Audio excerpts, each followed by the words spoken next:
Good evening, everybody. My name is Riti Juna.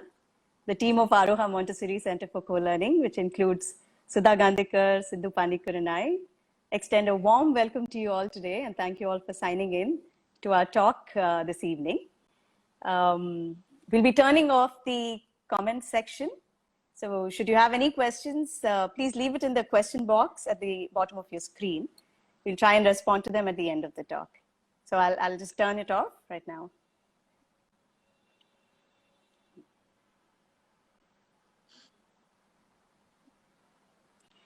So understanding tantrums, the topic for this evening. One of the reasons we chose to talk about this evening was because many of us as parents, caregivers, educators have had experiences with tantrums with young children, usually in the age group of 1 to 8, but sometimes even beyond. And these experiences have not been very pleasant for many of us. And we've dreaded an oncoming tantrum. We've completely lost it during one, or we were left shattered with anger or guilt thereafter. But how often do we pause and think about what the child must be going through when all this is happening? And especially during this pandemic, we've had many more incidents of, we've heard of many more incidents of tantrums with younger children. So to understand tantrums, to know why they happen and how we should respond to them, we are in conversation with Simantini Iyer. So welcome, Sima. Simantini Iyer is a certified parent educator with Parenting Matters, an organization that partners with expected parents and parents of teenagers to empower them through their courses and workshops to in the art of parenting or in the skills of parenting. Simantini is currently completing her advanced certification from Parenting and Education with Nonviolence from Los Angeles. She's been working closely with parents of children in the age group of 0 to 12 for over 5 years now, understanding their challenges and helping them to explore opportunities to raise their children with care. She's passionate about facilitation, creating content, writing articles, and continuously learning from parents, which she hopes to, and she does, apply them wherever possible. So in addition to all this, all the wonderful work that she does, she's a very dedicated parent, a perceptive human being, and a very good friend. Thank you, Seema, for agreeing to do this talk with us.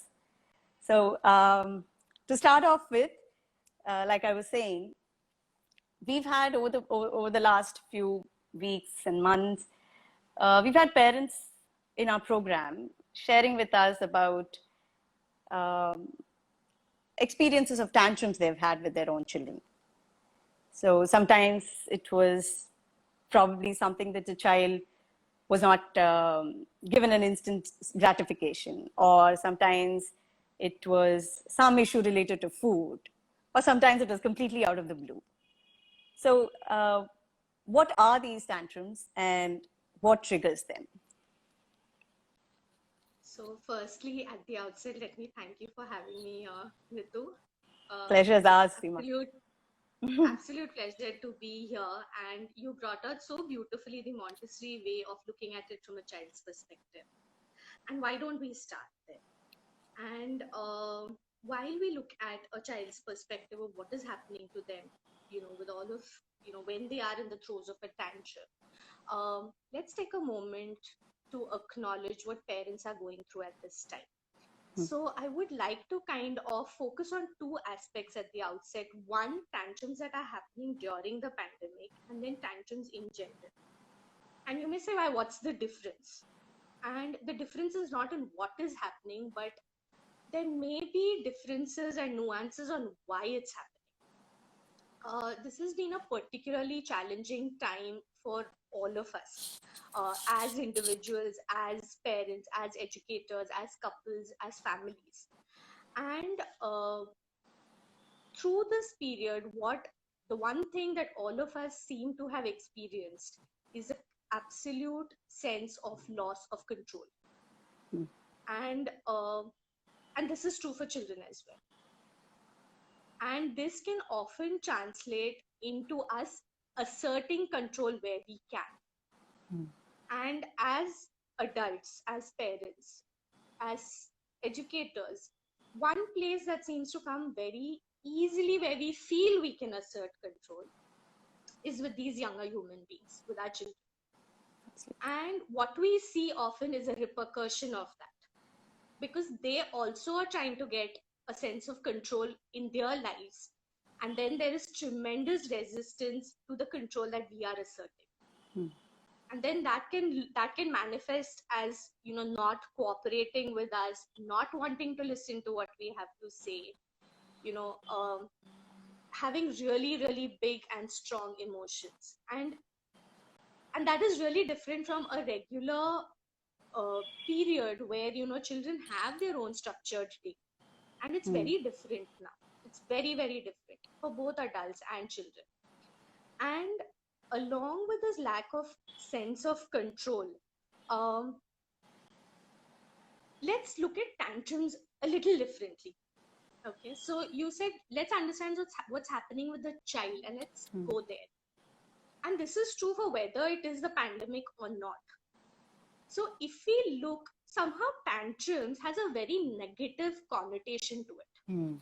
It's almost like, my child had a tantrum, which almost we are saying my child troubled me so much. Whereas if we look at it slightly differently and said my child was in the grip of really big feelings, our entire perspective of how we view that entire incident just changes. Because let's be very clear, children are not doing this to push our buttons. They are not getting any joy out of annoying us or wanting to trouble us or any of that. They are doing this because they are absolutely in the grip of such big emotions that they don't know what to do. And sometimes adults may not realize that children actually don't know how to deal with those emotions. In fact, even as adults, we struggle with our own emotions sometimes to regulate ourselves or to be able to deal with them in a healthy manner. But somehow we expect children to know what to do when they are in the midst of those big emotions. And that is asking a lot of them because they don't know. We have to teach them.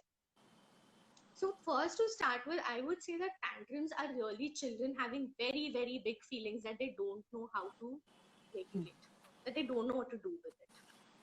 And that can manifest as a very bodily reaction. There might be a lot of expending of energy. So you might see a child scream, or you might see some children will lay on the floor and thrash their arms and legs. And it's not because they want your attention, it's because there is so much energy in their body at that time, they don't know what to do with it. And they are trying to expend it in the way that they know how. And it looks terribly inappropriate to us, and it looks like an attention-seeking mechanism where it is not at all actually that. And we can show them how, and we'll come to that because one of your questions was how can we respond to it, and we'll come to that. So I would start by redefining tantrums as big feelings, very big feelings. And if you have any questions around this sharing, we can go through those, and then I can take you through what's happening in the brain of the child at that time. Yeah, then to specifically give you an example, we've had one of our parents who shared that, the child is getting into self-harm when her demands or her needs are not immediately addressed. So this is a bit alarming. It is quite overwhelming for the parent and for caregivers around. So that's where actually the whole thing stemmed from, where, how do we help a parent in a situation like that? How do we help the child in a situation like that? And what is going through the child's mind when something like this is happening? How old is this child that we are? About 2.5. So she's 2 or 2.5. She or he is 2 or 2.5. And I wish there were a straightforward answer for this, but there isn't. And before I go for that, I'd like to say, when you say self-harm, what do you mean? So, like pulling one's hair or, hitting oneself. Okay. So she wants to hurt herself because she doesn't know how to express I guess. probably her frustration, because you said it generally comes from, she asking for something and not getting it immediately. Yep. So when this child asks for something and that demand is not met immediately, there is a huge surge of feelings in her, and she doesn't know what to do with all of those. And somewhere she has internalized that I can't hurt anybody else. So she's hurting herself, and it could be that. But there could be so many other aspects to this, because at that age, children are exploring so many things. There could be so many other aspects to that child's story, which, this may not be the forum for it, or, we may not be in a position to go into it deeply. But if I had to take a very typical example of a child between the ages of 0 to 6, it'll be very valuable to know what's happening in the brain of the child when they are in the grips of a tantrum. So, one of the facts is that the human baby is born only with 25% of its brain developed. So 75% of our brain development happens after birth. And in the age group of 0 to 6 is when we see a huge surge in this brain development. But even then, the thinking part of the brain actually develops almost, if I had to call it, put it in a linear process, I would say it develops among the last. So the lower part of the brain, which is the alarm center of the brain, which is essential for, our survival, is fully developed when we are born. So that looks after our digestion, our mobility, our respiration, and all of that, excretion, all of that. And the middle part of the brain, which is the emotional center of the brain, kind of rules for these 0 to 6. And when they have this rush of emotions, it completely disconnects from the thinking brain. And when that happens, obviously the child is in no position to understand what we are trying to tell them. Because, it's literally like it's flipped. We say, oh, she's flipped her top. I mean, that's literally probably where it came from, because it literally flips and disconnects from the middle brain, which is the emotional center of the brain. And so at that time, trying to get the child to understand what you're saying is really a pointless exercise, because they're just physiologically not in a position to understand. At the same time, to understand that these children experience emotions in the richest of ways. So everything is so rich for them in terms of emotion. They're happy, they're very happy. They're sad, they're very sad. They're upset, they're very upset. Everything is this tremendous richness to the experience that they're having. But they very often don't know what to do with those feelings. And then it's up to us as adults to tell them what's happening. At that point, when they are flooded with feelings, their thinking brain disconnects, which is why they are not in a position to do anything that we may suggest. So that's what's happening in the brain of the child at that time. And I mean, any questions around this, Ritu? Yeah. So when you say there's this disconnect, what do you think is triggering that disconnect? I mean, what is the fire? Is it something that the adult is doing, or could it be something else also around the child? It's just the experience of that emotion. They are so flooded with emotions at that time that the higher brain disconnects. So you may even see it. It's not just when they're upset or sad when that happens. You may even see, a 2-year-old who's so happy that they don't know what to do. And you might see that, suddenly that 2-year-old who's so thrilled about something may come and suddenly bite somebody. Because they don't know what to do with it. The thinking brain is not helping them make rational decisions at that time. And we need to help them connect it and reintegrate their brain. And how can we do that? Yeah. A very, very simple way. name their feeling, whatever they are going through at that time. So if, like for example, this child who's so upset that her demand for something has not been met, if her parents can, or an adult could take her on their lap and say, oh my god, you're so upset that I couldn't get you what you wanted. You're so angry with Amma that she didn't give you that chocolate. You're so angry that Appa is not coming to play with you right now. So what it does literally is at that time the brain releases a chemical which starts helping the reintegration of the brain. It calms the child down. And once we start the reintegration, then they are in a position to really even hear what we are saying to them. But it's not a quick process. It takes time. And in the midst of all this, we have to be aware of what's going on for us. Because like you said, that experience can leave us feeling so shattered at times and so drained that even the way we respond to the child may not actually help the child at all. Right. So naming the feeling is one way in which you can immediately help the child, and we can come to other ways in which we can help the child as well as we take your questions of how to respond to that. So I guess, yeah, so maybe we can get into that, how to respond. So so we understand now that there is something happening in the brain. So that's a big learning for any parent or educator or caregiver right now, to say that, okay, there is something happening in the brain and it's out of the child's control. And at the same time, the child does not have maybe a vocabulary to explain what's happening or understand what the child is going through himself or herself, right? So then, as an adult with the child right there, how should I respond? One thing you did say was to help the child calm down. You can take them in your lap. But there are children who would not let you even touch them or come near them. So in all this, how do we as adults then respond? So for The children different who ways. do not, for children who do not like to be touched, you can always step away, maybe come down to their eye level, make eye contact, and if they're looking down, in a very firm, calm voice, tell them, I can see you're really, really upset. And it will have the same impact as having a child on your lap.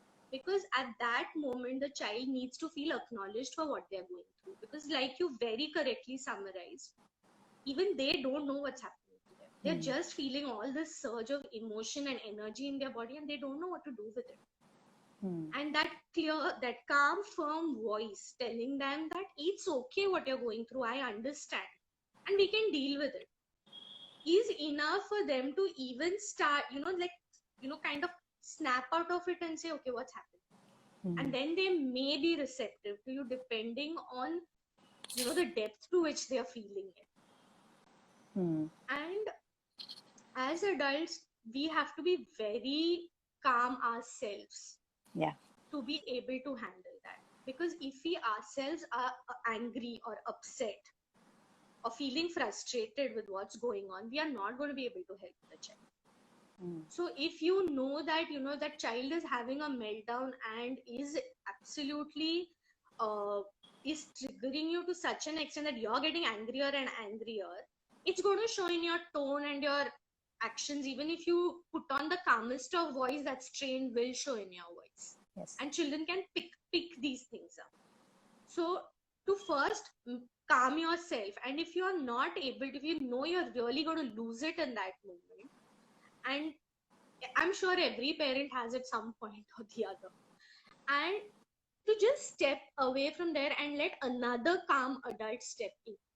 So if you know you are going to lose it, you can just ask your partner to come in and be with the child at that time. And we can tell our child, I want to help you, but I need to help me first. I need to calm down. I'm just going to come in a few minutes.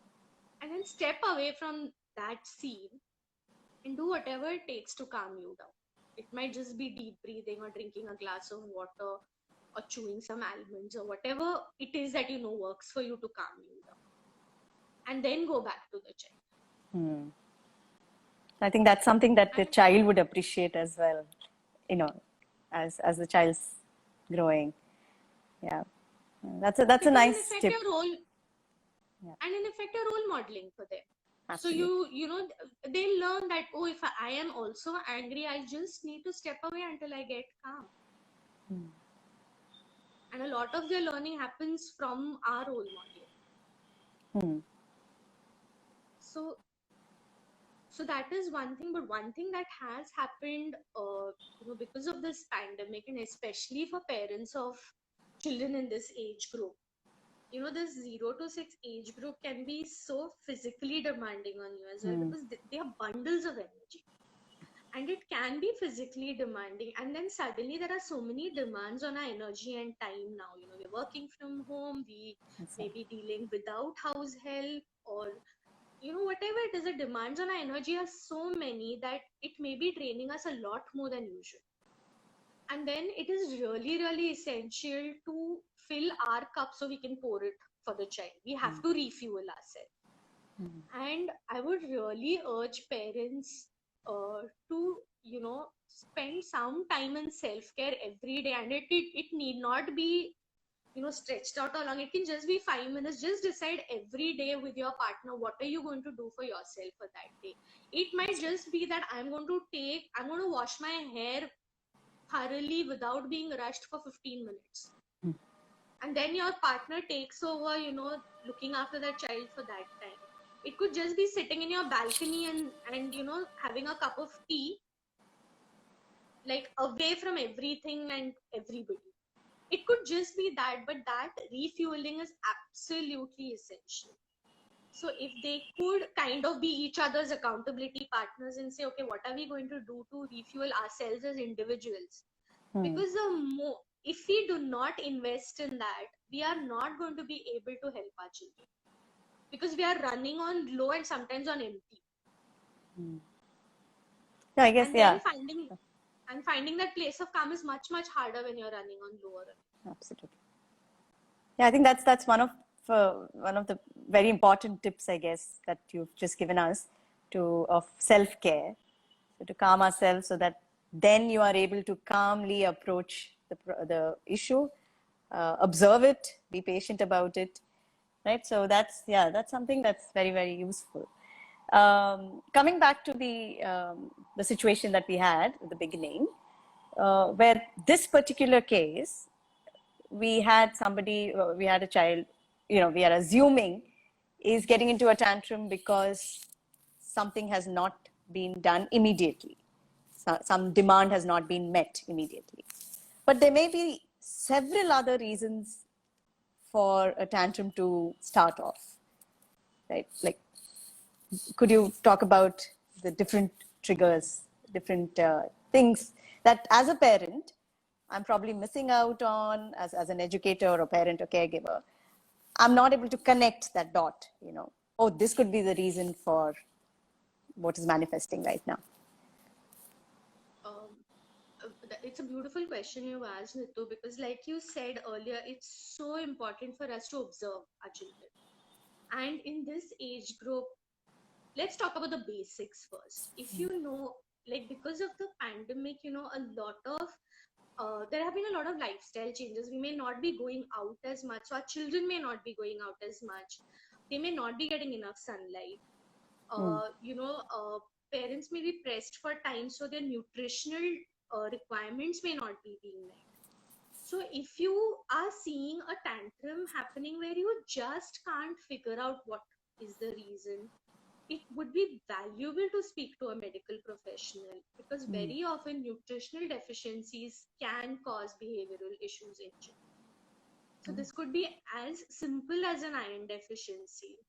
And it is so valuable to, stay connected with your pediatrician at this time, because they will be able to tell you if any of that is related to a nutritional deficiency. And once you've supplemented your child's diet, then look at, okay, the basics, the food, the sleep, the bowel movements, is that all happening the way it needs to be?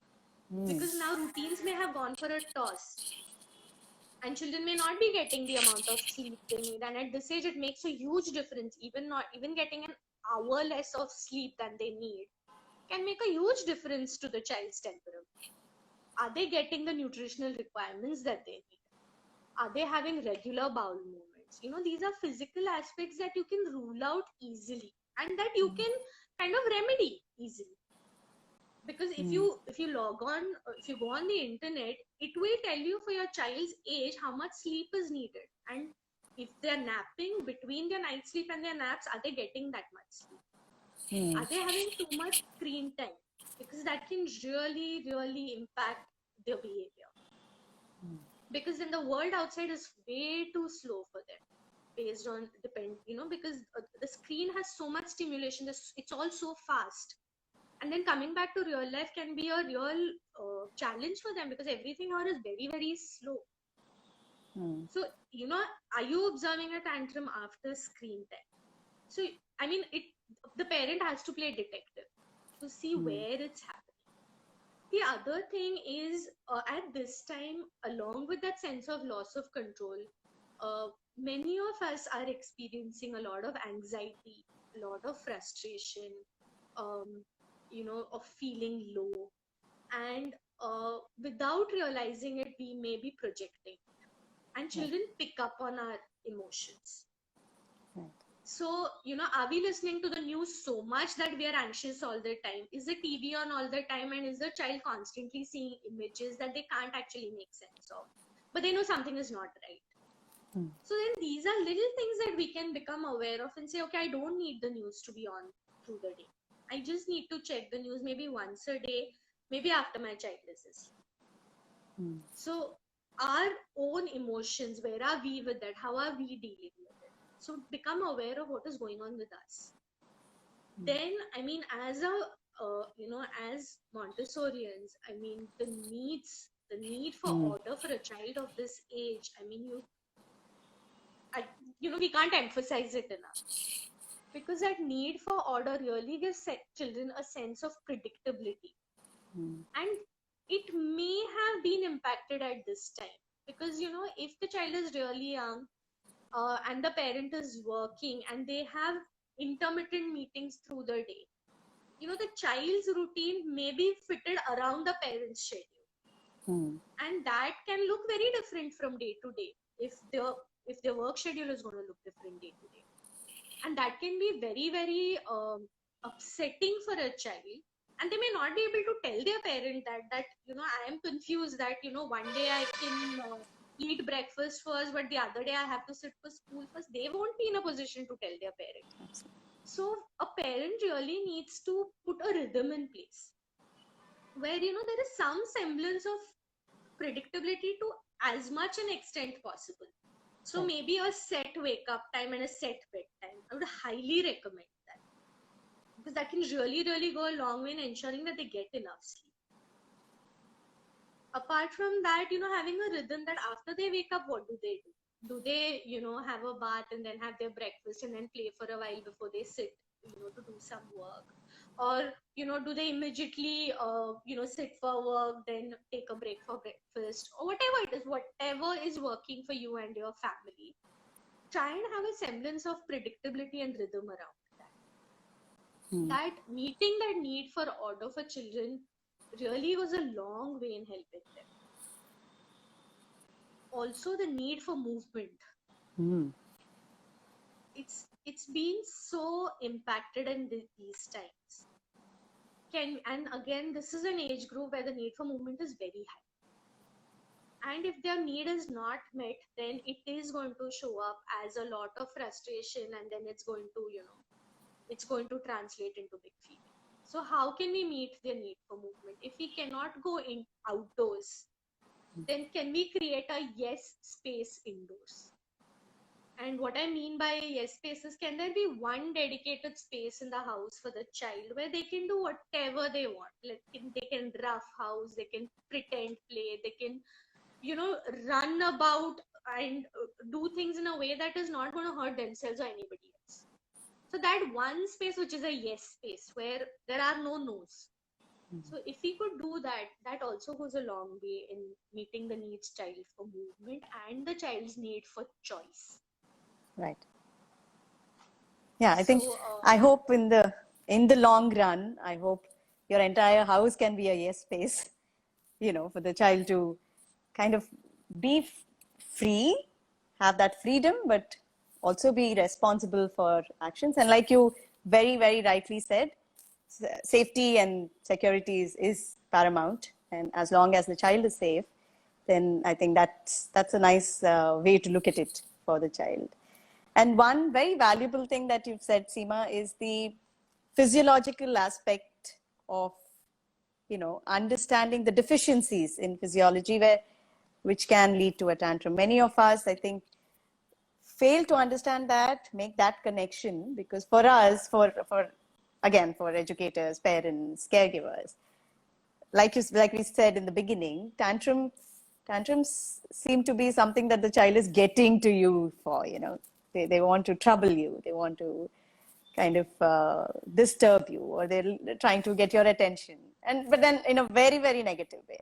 So I guess this kind of helps us understand as adults in the child's life. And since you brought out Montessori also, where we have the child at the center, and as an adult in the environment, we are looking to help the child when the child does not have this vocabulary or articulation to explain what the child is going through. But at the same time, also, it's very valuable that you speak of self-care for the adult, where we need to calm down so that we can approach very calmly. So that's been really helpful. And I think I'm just going to start off with the comments and questions that we may have, unless you want to add something else. I'd just like to add one thing, Ritu, is that, very often a parent may say, oh, physiologically tick, physically tick, needs tick, but still my child is having a tantrum. They're just doing it to gain attention. And now that, most of us are home all the time with our children, we may mistake it for spending time with our children. And that it may not seem that way to a child. So if we replace attention seeking with connection seeking, every time you feel my child is demanding attention, if we replace that with connection and say, oh, my child is seeking connection. Right. I think again, the way we approach that is very different, because they may be seeking that additional comfort and connect with you at this time. Yeah, well, that's a nice way to look at it. Yeah. So we have one question. I'm just going to get into that 1 second. We have a question from Kisang. Can you share a personal example of how you handled a situation with your child? So my children are now 11 and 8.5. So sometimes I like to believe I am past that age, and then I get a rude reminder sometimes that we all need to keep working at this. And it was very interesting, because my younger child very often will it's not so much. Let me just articulate it. So she said she did not want to go to the interactive class that she's having, and it became like, why? Oh, I'm not feeling well. Oh, this, that, and the other. And then it became so big that she said, I don't want to ever go to school, and I don't want to ever do, anything that you ask me to. And then the minute she said, I'm never going to do anything that you ask me to, somewhere a light bulb went off. And I said, oh, she's really irritated with the way I'm going about this. And she's trying to tell me something, and it's not looking like I'm actually hearing her at all. Because, we have our own agenda. We want them to be ready and set for, interactive class or school or that extracurricular class you sign them up for. And then you want to carry on with, whatever you have decided for yourself. And I said, okay, let me put my agenda aside for a minute. Let me really hear her out. So I said, okay. So again, the 101 feelings. I said, okay, you're looking really, really angry. She said, yeah, I'm very irritated. I said, okay. And then it was just like, I just said, And she said, and I didn't even sleep properly last night. Yeah. No, I didn't know that. And she said, I'm really, really tired. So I said, okay. And then I realized that she hadn't eaten her breakfast properly. She had picked at her food. She'd not been drinking water. So I said, do you want to have a glass of water first? Or she said, no, make me juice. Because I think somewhere her body recognized that need for additional, that additional energy. She said, make me juice. I said, okay, come, let's make juice together. And at this time, I was like, oh, I have that call that I need to prepare for going on in the back of my head. And I said, okay, what can I reasonably do? It's going to take me the same amount of time whether I approach this with patience or whether I approach this with impatience. In fact, if I approach it with impatience, it's going to take me even longer. Okay. So sometimes, you can't be 100% empathetic either. It can be really challenging. So I said, okay, I need to have her calm and, ready to listen to me. I have so much time. So I said, okay, let me help her calm down first. That is the thing. That is what I need to do because she's really upset. Made that glass of juice with her, and then she didn't want to eat anymore. Then I convinced her to eat a fruit. And she had that fruit. And in this time, I realized that I was beginning to get irritated because it was all going at a speed that was not working for me. Right. Luckily, there was another adult in the house who I could reach out to, and I said, hey, can you just help her with this?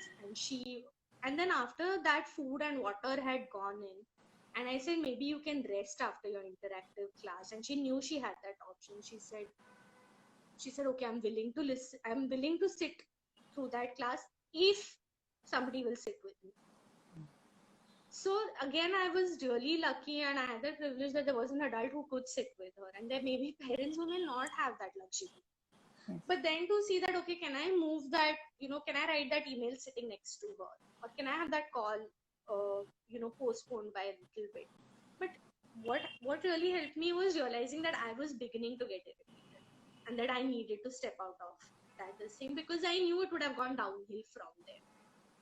So sometimes, and okay, she's 8.5, but even with younger children, just asking them these questions really helps. Are you tired? And they may say, no, I'm not tired, but I want something to eat. So it might just be that they are hungry or they may be thirsty and they may have not drunk any water, or they might, because the weather, especially in Chennai right now, it's so humid. They might be slightly dehydrated. So, a glass of lemon juice will make a huge difference to how they feel. So it's just about, being patient in that moment and then recognizing for yourself what what we can do in that. Yeah, that's interesting. And we can try and hope that it will work. Okay, we have another question. What to do with a child who starts hitting you in anger? So it's really important for children that we set boundaries for them. It gives them a feeling of safety and security. Otherwise, they don't know what's okay and what's not okay. And I read this beautiful analogy, that was shared, and I don't know who it was written by to credit it to, but they compared a parent setting limits and boundaries with a bridge and it not having side fences. When there is no fencing, it will go very slowly, the car. But if you know that there is a boundary, it gives you a sense of safety and the car can go really fast across the bridge. And that's the way with children. If they have boundaries, they know what's okay and what's not okay. If the child starts hitting the adult, it is really important to tell the child, I can see you're really, really angry, but hitting is not allowed enough. Or hitting is not allowed in our family. And, if it's necessary, we can gently restrain the child. So it is really important to tell the child it's not okay to hurt somebody when they're angry. But we also have to keep in mind that we have to also live by that behavior, that it's not okay to hurt somebody when they're angry. Right. So it could also be a sibling, or it could be anybody around. Anybody around. Yes. Yeah. Yeah. So just one second. We had another question from a parent who shared how this was with respect to food. So the child has had trouble with food, but then she sees a lot more of it now during the pandemic, that the child refuses to eat. Either the food is too cold or too hot or too spicy, or not the right kind of food for him right now. So the parent has resorted to feeding the child, because that, in a lot of ways avoids the big feeling, the behavior that is not desired at that moment. Because like you said, you're going through so many things. The adult in the house is going through so many things as well. So maybe this is an easy way out, where you feed the child and that's it. But then how does one deal with a situation like that? How old is the child now? I'm not too sure, Seema. I guess in around 6 or something. So very often, food can be such a tricky topic in itself. And from what you're sharing, what I'm hearing is that the child is quite particular about the texture, temperature of the food. And this can often point to some sensorial requirements that the child has. And even as adults, we may not be particularly comfortable with certain textures, certain kinds of tastes, and all of that. And it's very true for children as well. So I would encourage the parent to explore if there is a sensorial need over there for the child, and if that's manifesting in other ways as well. And if when the parent is feeding the child is eating, to me, it's looking like the child is seeking connection with the parent, and they're getting that need for connection met during this feeding time. So it's probably the only time where they feel that they have the 100%, time that they're getting with their parent.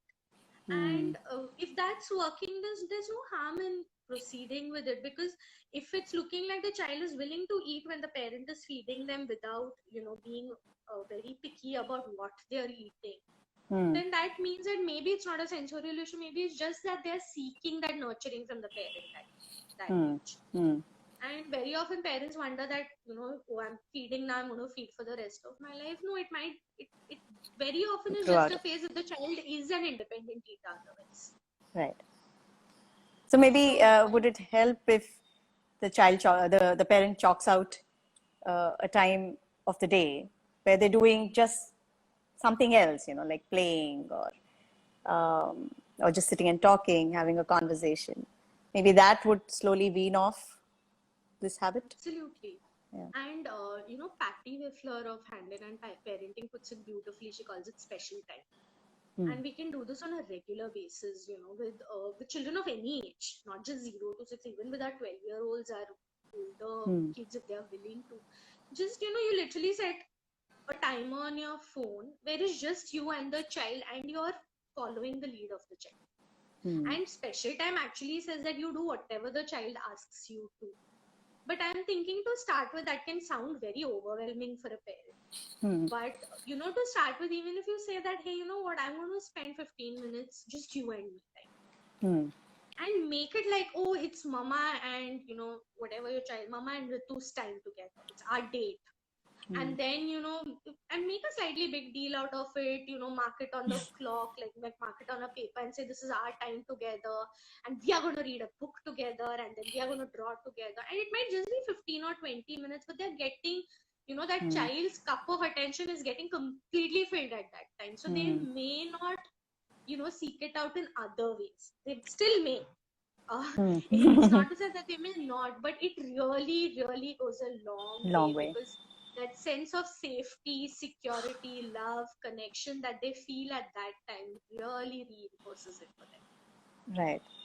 So that brings me to another question, Seema, since we brought this up. Children between 0 to 6 are a lot more expressive. in terms of, what they're going through, like the behavior that happens of big feelings.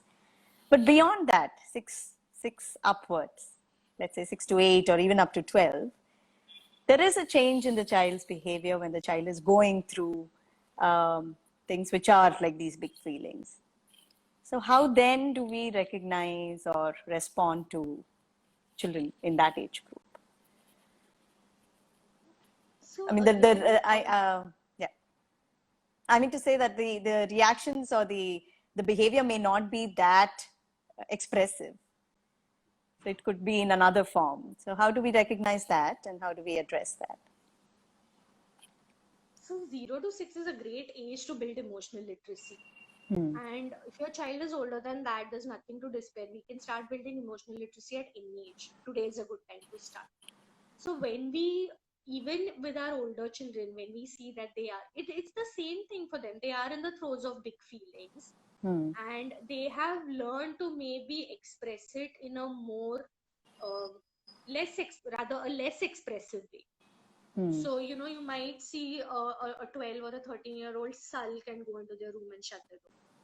Or you might see an older teen who will just refuse to join you for any meals because they're really upset. And while these are not technically tantrums, they're telling you that, hey, you know what, I am having a lot of feelings right now, and this is the way I know to show that I'm feeling all this. And again, to say that, oh, I can see you're really upset or irritated or angry, or I mean, there's such a rich this thing of feelings. You actually get a feelings wheel if you look on the internet, and you can say, and and they may not even respond to it. And we can just tell them that, hey, I'm right here if you want to talk to me. And give them that space, because if they are showing you that they need some space, then to be respectful of that and give them that space, but always telling them that I am right here if you want me. Because a lot of time what happens is, like, they go in and slam the door and we are like, I don't want to talk to you either.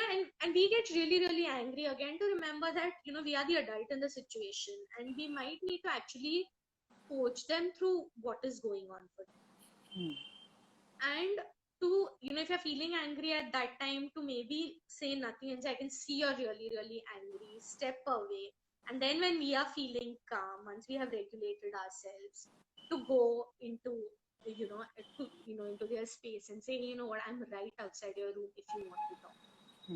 And this is again a very even, I mean, the younger we start, the better, but something called regulatory tools that we can empower our children with. And you will again have to play regulation detective for that, where you can see that how is it that they're getting dysregulated. So for example, if your child is the kind who's slamming the door, there's a lot of energy in their hands. So even when they're younger, telling them that you're looking really angry, do you want to throw a ball into that basket? Show me how hard you can slam dunk into that basket. Or if a child who is laying on the floor and thrashing about, there's a lot of energy in your body, so you can say, hey, you know what, why don't we go for a run and take them to a place where they can just run without feeling unsafe. Or if the child is a screamer, to say, okay, you know what, shall we blow bubbles to calm down?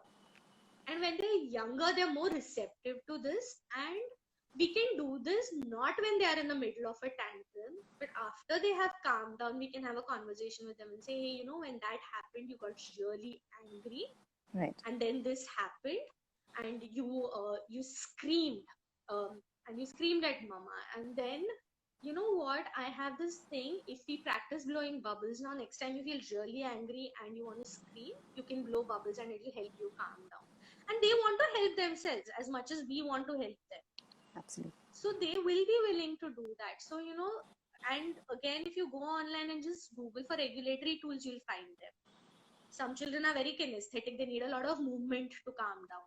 And Right. if your teenager is that kind, having where they can bounce a basketball or a trampoline, they can jump on a skipping, may work really well for them to expend that energy and calm down. If they are very they're visual, or if they're auditory, they can listen to music that helps them calm down. If they're visual, they can look at greenery or a picture.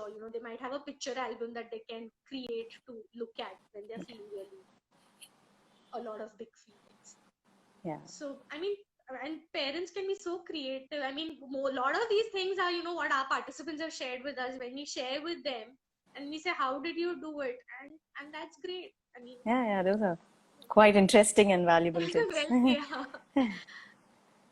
And I like how you said today is a good day to start. So Always.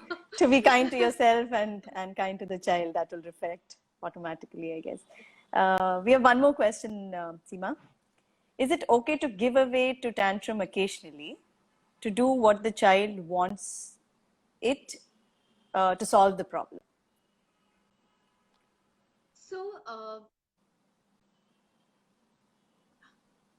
So it's not about ever ignoring a tantrum or giving in. It is about helping the child manage their emotions.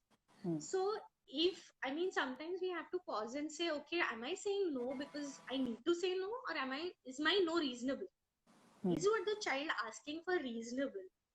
If it is, why not, given? If your child, doesn't really ever ask you for a chocolate, and then one day says, I really want a chocolate, and you feel, oh no, you know what, I must say no for a chocolate. How can I say yes? I say yes for a chocolate today, that's it. I want to be asked for a chocolate every day. That is being unreasonable on our part. Can we say a yes where it's possible? Right. Where it's not possible, and can we meet that need finally? What is it that the child is seeking? Can we meet it? And if we cannot meet it, then how do we empathize with the child and say, I know how much you want this, but I'm so sorry it can't happen. But I understand your longing for it. And you're not a bad person for wanting it. I'm just sorry I can't give this to you. Right. So I think it's very important for us to separate the behavior from the child, to make sure that we articulate to the child that, even if I'm upset with the behavior and not with you, right? Yeah. Absolutely. And also, when we give in to a tantrum, so for example, when your child is having those big feelings and you suddenly realize, oh, the request was not so unreasonable. And then how do we repair that, that disconnect we've had with them? Just again say, oh, I'm really, I can see you're really, really upset that, I said no for this. Can you give me some time to think about it and let me see if we can do something about it? And then take those, 5-10 minutes and see if you can really give in to what the child is asking for. Right. And if you feel it's reasonable and it's acceptable. Right. And if it's not, say, you know what, I really thought about it, but I'm so sorry that, it can't happen today. And what happens is, if sometimes we say, oh, you're having a tantrum, I'm going to completely ignore it. Oh, you're having a tantrum, I'm going to give in to you. We are confusing the child. And somewhere we are also telling the child that unless you ask me in this manner, I'm not going to give it to Respond. you. And we don't want our children to think that we will respond only when, in only if the child asks us in that way. We wouldn't like it if, we had to, scream and shout and cry every time we wanted to be heard. Right. That's all the child is asking for at that point. Yeah. So, Seema, we have last 3 minutes. I'm going to turn on the comments in case somebody wants to send the, yeah. So yeah, it is quite valuable, Seema. Thank you so much for speaking to us today. It was quite useful, I guess, to go away with these feelings that, first of all, to understand what a tantrum is, and then secondly, to see how to respond to them, and to see how we can help ourselves and in the process help the child. So thank you so much. So the comments are open. If, yeah.